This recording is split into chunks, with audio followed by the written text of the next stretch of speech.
Welcome back to the Trading Apologist. My name is Tom, and this is your daily market recap for Thursday, February 12th, 2026. Markets saw aggressive selling today, and while structure hasn't fully broken down on the indices, today's selling does bring the bearish thesis more into view. So we need to spend some time on the charts to identify those key underside levels, which we really need to hold tomorrow. But if we are taking the optimistic view, 74% of the time when the S&P 500 falls between 1 and 2%, and we were down negative 1.8% today, the index is positive the following day with an average gain of almost 1%.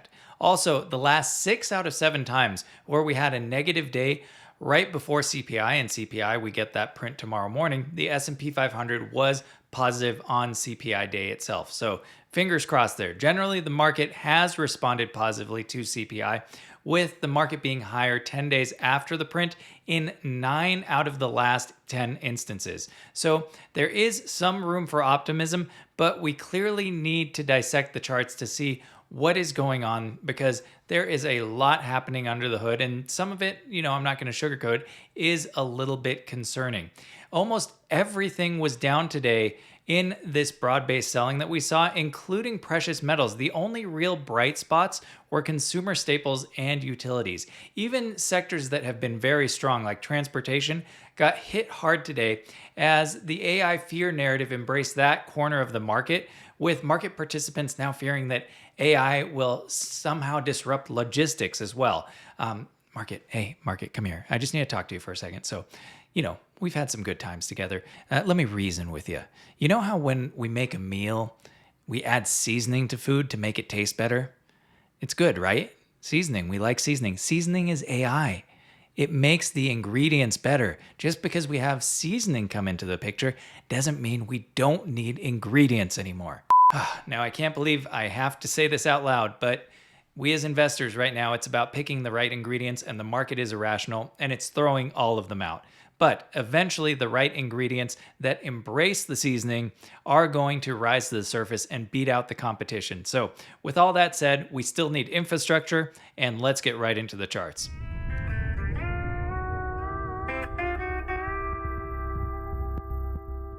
This isn't financial advice. Past results are not indicative of future performance. Do your own research. Okay, so today I want to start with something a little bit different before we get into the charts, and that's going through a couple questions that came in from the Patreon community.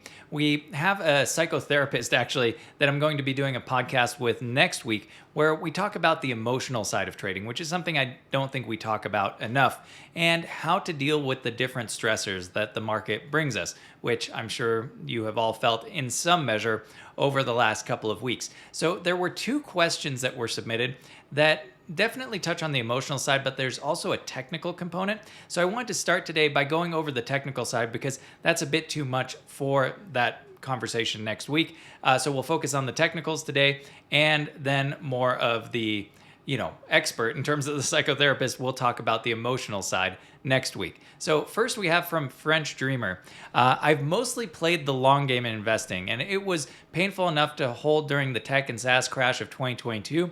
I fear it feels similar, with even more uncertainty right now. I DCA into my highest convictions, but the doubt always persists, especially when things keep going lower. So how do you learn to be patient and keep from buying every dip? So the emotional side of patience and not wanting to miss a turnaround, we'll save that for next week. But let's look at the charts for a few ways that I try to get as close as possible to the bottoms and try to avoid not buying too early.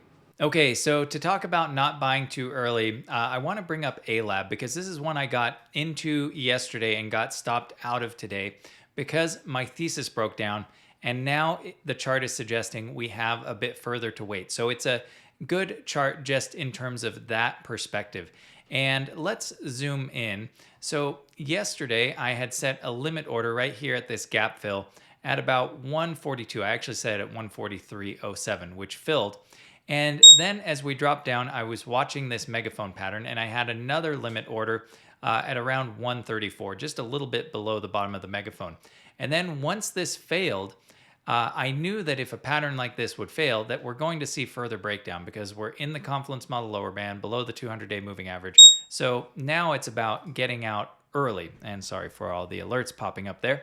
And I had a stop loss just set just below 130 here at 129 and change, which aligns with the 382. So it put it below a couple levels. It put it below the megaphone, gave me some tolerance, put it below this fib level, and I stopped out of the trade at well, it was a decent loss. Even though it was a spot position, it was like a 10% loss.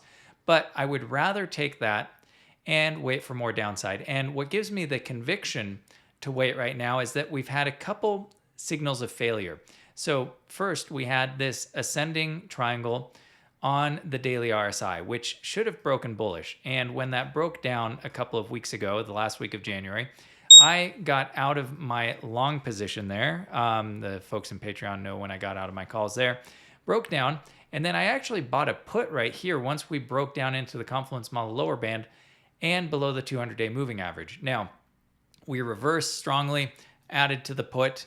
I got out of the put yesterday on that drop, slightly profitable. But I was thinking after this strong reaction, okay, maybe this wasn't enough to break us down. But ultimately, we broke down from this pattern today. So now we have three things telling us that the bearish thesis is in play. We have today's pattern breakdown. We closed in the lower band on the Confluence Model again. That's added to this closure below, which was last Thursday. And we have the pattern breakdown here on the RSI. I guess we also have this continued rejection here at about 60 on the daily RSI too, which is suggesting that we do need to reset a little bit more here. So all those things are pointing to downside. And in terms of being patient, you've heard me probably talk about this a lot, but if you want to sharpen this up, there's a free perp trading class in the trading education playlist here on YouTube. It's not my full perp trading class, but it's an abridged version. Well, once we're in the lower band, we assume that we have a couple swings to the downside. And in terms of price targets from this falling wedge breakdown, the price target's actually pointing way down here at 70, which aligns to these previous highs off of our bottom last April during that tariff tantrum there, which would be way down there. Now, we might not get there. This one has been strong and hasn't been hitting all the price targets to full measure, but I have to imagine we're at least going to get to about 102, which is this range right here in this yellow box.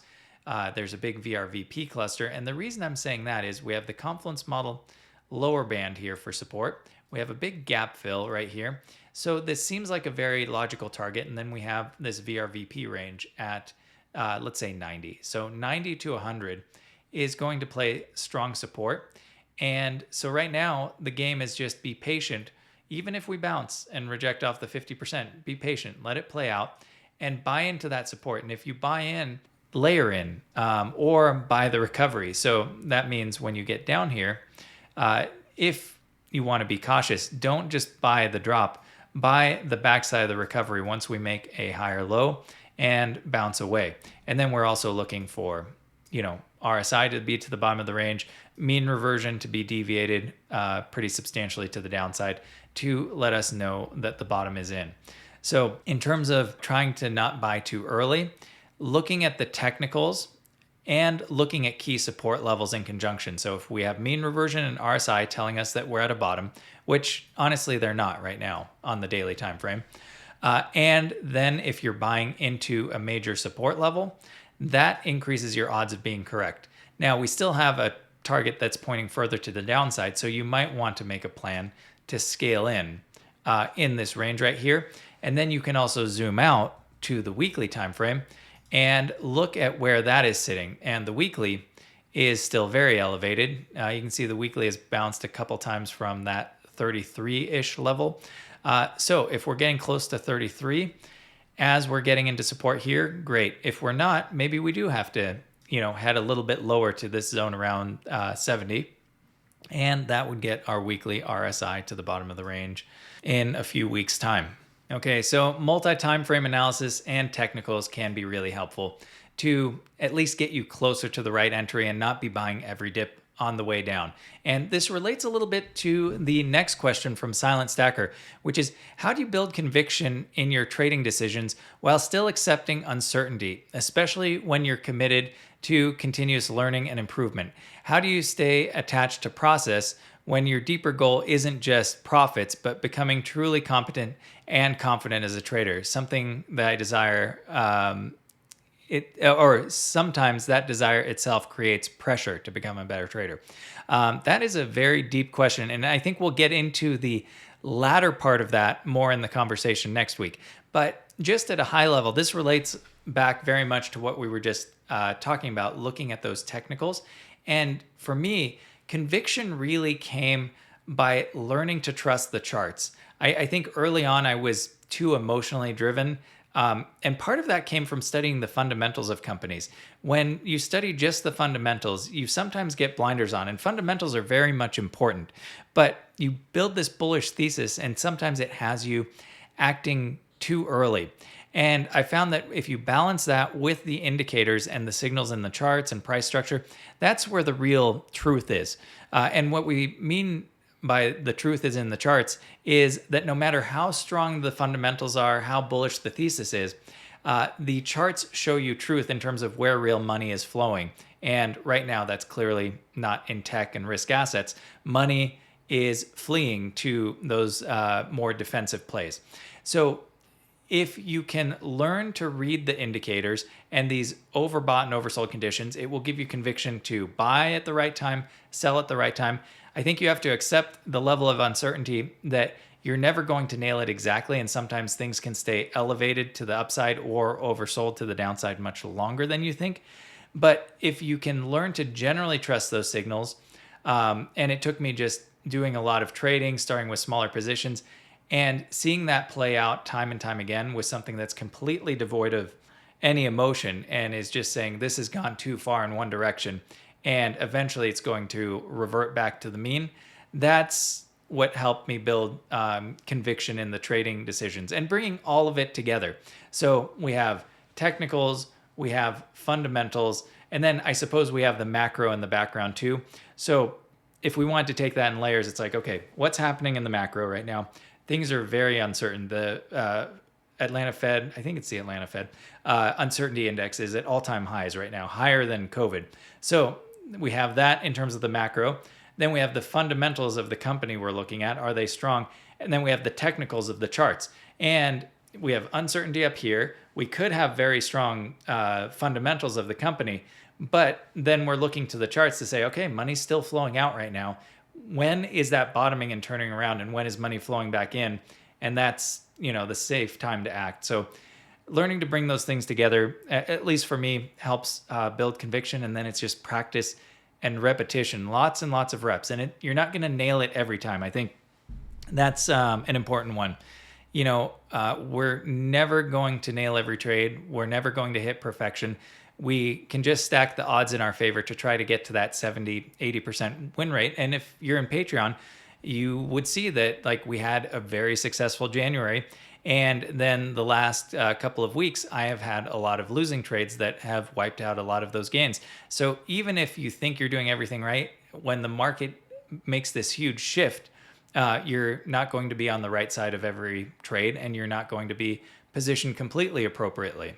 So anyway, I hope that helps, Silent Stacker. We'll get more into, the deeper part of your question next week, but let's get into the actual charts for today.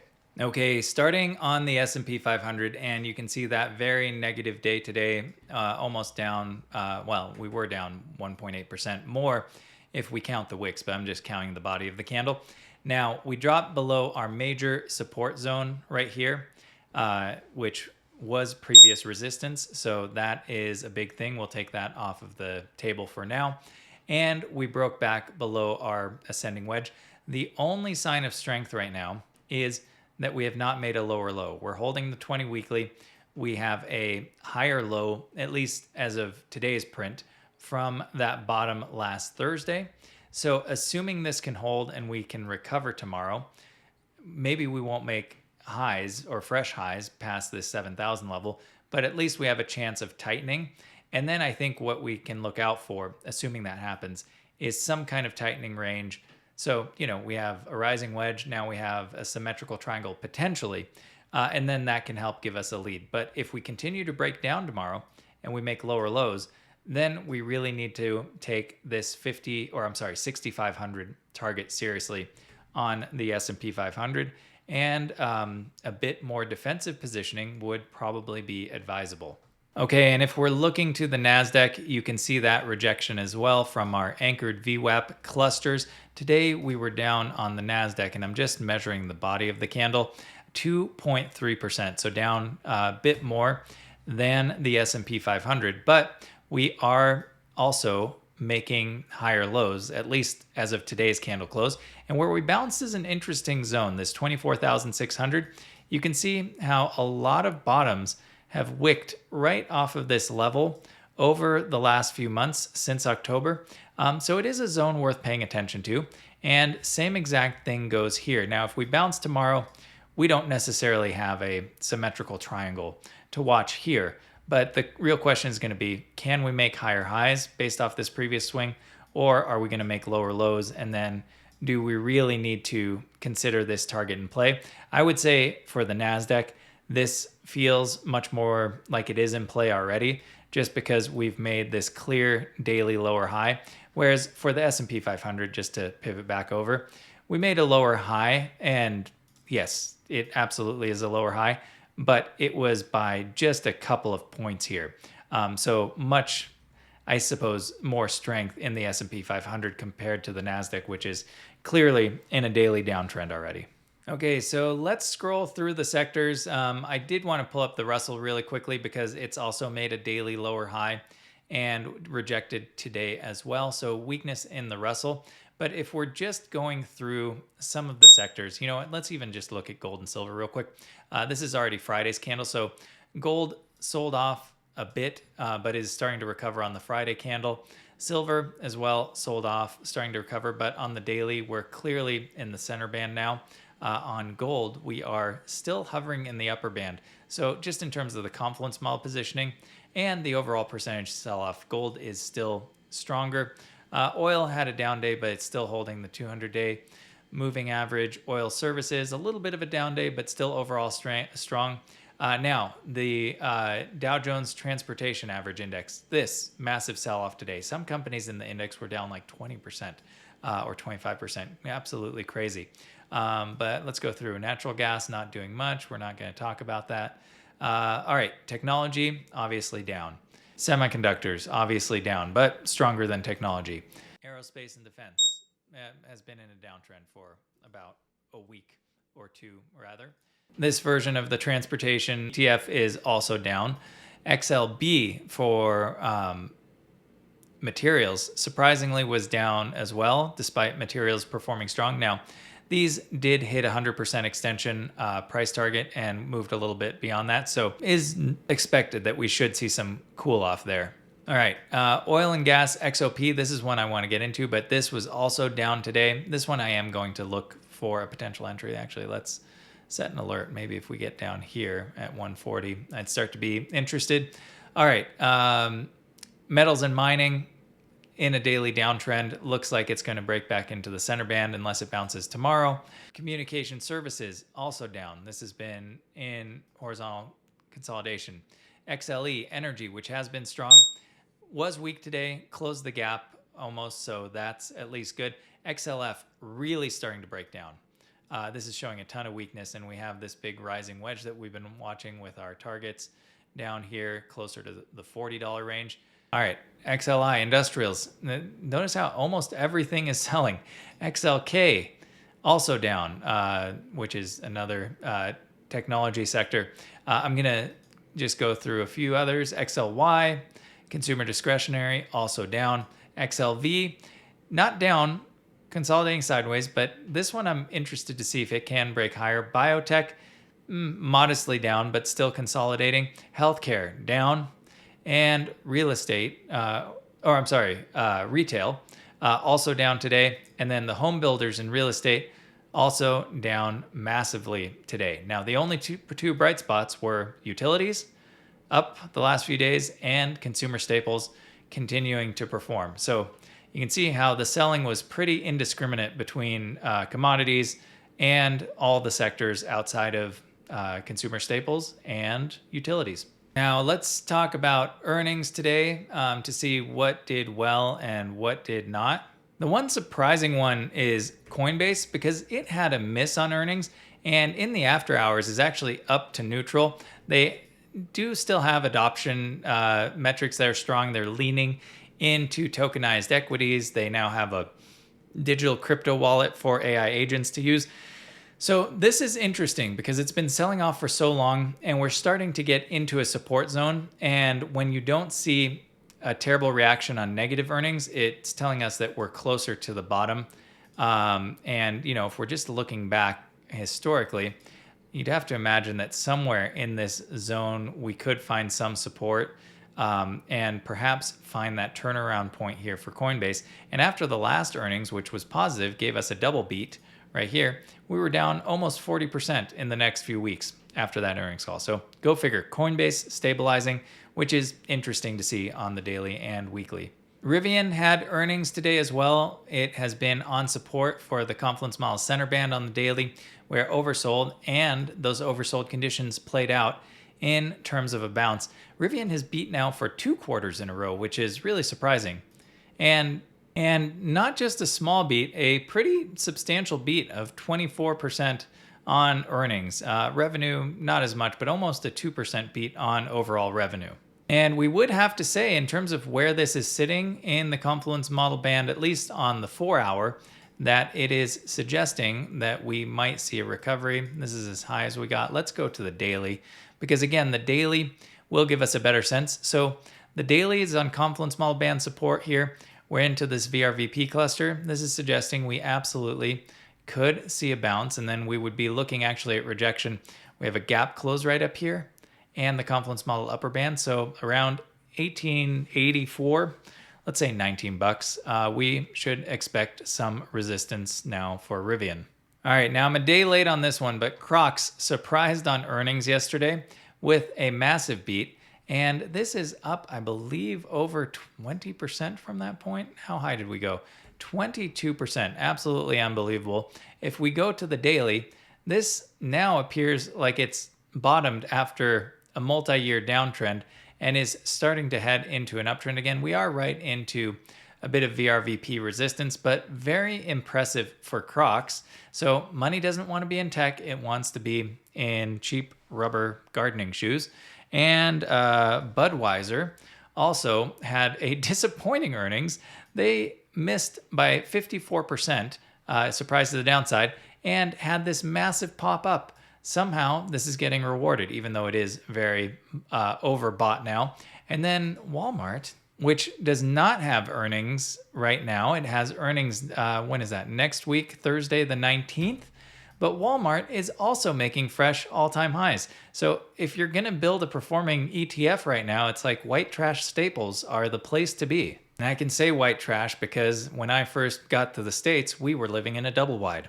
Okay, in terms of other interesting things today, the only thing I can think of is AKAM, which today had quite a nice spike, and I got out of half of the options we got into at this trend break. We've still got further to go to the upside, but because of the volatility spike, these options were up over 113% this morning.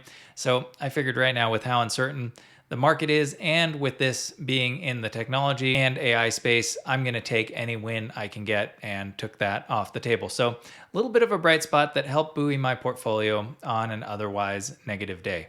Okay, and just to check in on the crypto space before we call it a night, there's still not much momentum coming in. Volume has still been very low, but we broadly are holding the 50%. We closed our daily candle right on the 50% level of this lower range. So it's good that we're holding this. Let's see if we can make a higher low and attempt a recovery. But crypto still has a lot of proving to do. But right now, it didn't sell off as aggressively with the rest of the market. So I suppose that's one bright spot. Okay, so that's it for the chart. Tomorrow is really going to be all about CPI and the reaction to those numbers. Let's hope that the market can pull a rabbit out of the hat again, like it did last Friday, showing some strength to close out the week. Keeping my fingers crossed. We also have Moderna reporting before the open, and that's really about the only earnings call I'm watching tomorrow. So I'll see you on Friday for another daily market recap. Bye for now.